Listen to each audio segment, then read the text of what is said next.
So I've said a few times that really, the whole trust within the PKI is the certificate authority.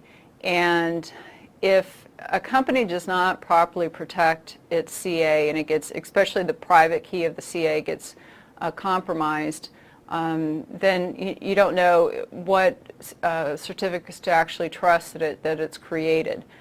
And this is, again, one reason why some companies decide to use an external CA like VeriSign or Entrust or one of those, because that's what they do. They have a certificate authority, they create digital certificates, but as a company, you shouldn't just trust it, trust that company right off the bat.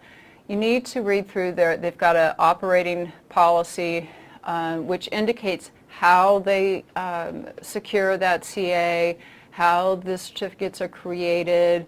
You need to look through how they do their thing to make sure that it maps to your security policy, your protection level requirements within your company. Because you can have, maybe you're working with someone that doesn't protect their CA to the level that you need protection and assurance of this trust.